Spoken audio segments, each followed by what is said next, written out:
আসসালামু আলাইকুম বন্ধুরা। আমি একটু বাজার করার উদ্দেশ্যে বের হলাম, তো মনে করলাম আপনাদের সাথে শেয়ার করি। আমি আজকে একটু বাজার করব, টুকিটাকি শুকনা বাজার শেষ। তা হাজব্যান্ড ছুটি পায় না ওরকম, আজকে ছুটি পেয়েছে। তা বললাম যে চলো যাই একটু বাইরে, টুকিটাকি একটু বাজার করে নিয়ে আসি শুকনা। কিন্তু বাইরে খুব মেঘ মেঘ ডাকছে, কিছু করার নেই, যেতে হবে এর ভিতরে। কারণ এই বাজারটা অনেক দূরে, আমার বাসার থেকে প্রায় 45 মিনিট ড্রাইভ করে যেতে হয়। যাচ্ছি, দেখেন শুধু গাছ আর গাছ। আমার এখানে মানুষজন খুবই কম, জনবসতি খুবই কম, মানুষ নেই বললেই চলে। এই যে চলে আসছি প্রায় কাছাকাছি, যে আমার ছেলের ভার্সিটি। আর এখানে একটাই দোকান, পাকিস্তানিদের দোকান, বাঙালি কোনো স্টোর নেই এরকম। তাই এখানে একটু মাছ আর আমাদের বাংলাদেশিদের কিছু জিনিসপত্র পাওয়া যায় টুকিটাকি, এই জন্যই আসি এখানে। আর তো দোকান নেই। এই আমরা এখন ঢুকবো, কিন্তু ঢুকেই আমি আগে সবজির ওখানে যাই, যে কি কি সবজি পাওয়া যায় আমাদের দেশীয়। এর জন্য এখানে ফার্স্টই আগে ঢুকে এখানটায় আসি। কিন্তু আজকের সবজিগুলো ভালো না, ফ্রেশ নেই। এই যে পেয়ারাটা খুব সুন্দর, আমার মেয়েও খুব পছন্দ করে পেয়ারাটা। কাঁচামরিচ, এই একটা দোকানেই কাঁচামরিচ পাওয়া যায়, আর কোথাও কাঁচামরিচ পাওয়া যায় না।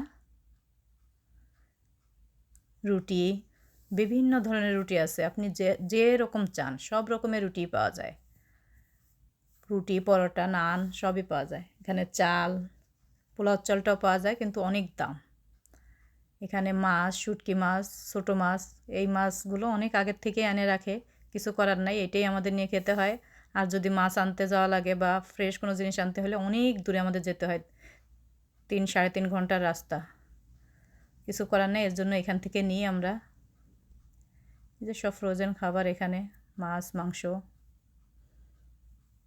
এখানে বড় মাছ, ইলিশ মাছ, রুই মাছ, কাতলা মাছ, এই যে শোল মাছ।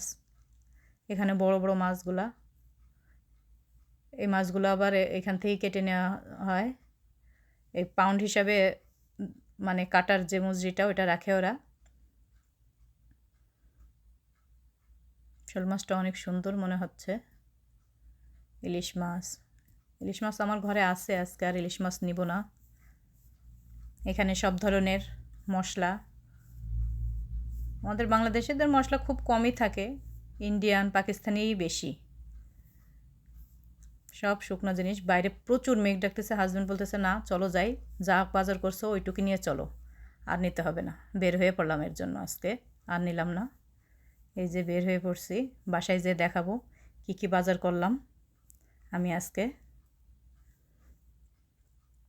খুব মেঘ ডাকতেছে বাইরে, প্রচুর অন্ধকার করে নিয়ে আসছে। এই যে চলে আসছি, 2টা শোল মাছ নিয়ে আসছি, একটা একটু বড়, একটা একটু ছোট। বড়টা $22 নিয়েছে, ছোটোটা $18 নিয়েছে। প্রচুর দাম মাছের। নিউ ইয়র্কে এগুলো আবার অনেক দাম কম, কারণ ওখানে অনেক বাঙালি আছে, আর আমাদের এখানে বাঙালি নেই। এই মাছ নিয়ে আসে, ওরা অনেক দাম রাখে,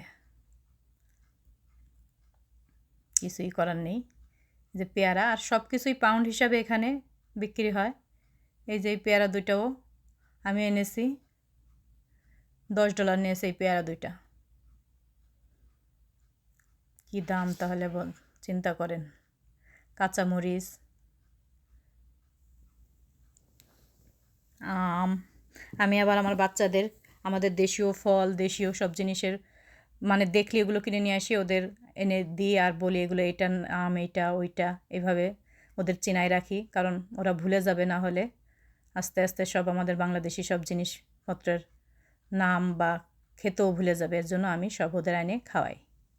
এই যে 2 রকমের এলাচ, বড় কালো এলাচ, স্টার এলাচ, ছাতু, এটাও দেখলাম তাই নিয়ে আসলাম। আমার বাচ্চারা কখনোই খায়নি, তাই নিয়ে আসলাম।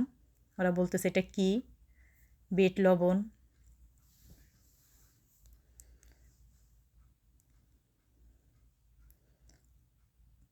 জিরা একদম ফ্রেশ থাকে জিরাগুলি, মানে সব মশলা টশলাই ফ্রেশ থাকে। ফল সবজি মানে যেটা আপনি প্যাকেট করে দেখবেন খুব ফ্রেশ। এই যে এটা হচ্ছে বেসন, বেসনটাও এটা হচ্ছে ছোলার ডালের বেসন, খুব ভালো থাকে এই বেসনটা। পোস্ত,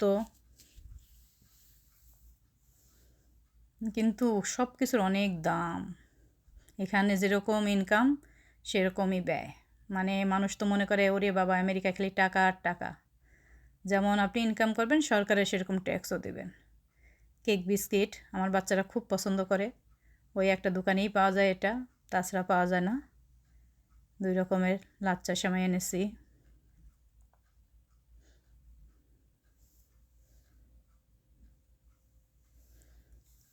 কিছুই করার নেই, দাম বেশি হলে তো খেতে তো হবে।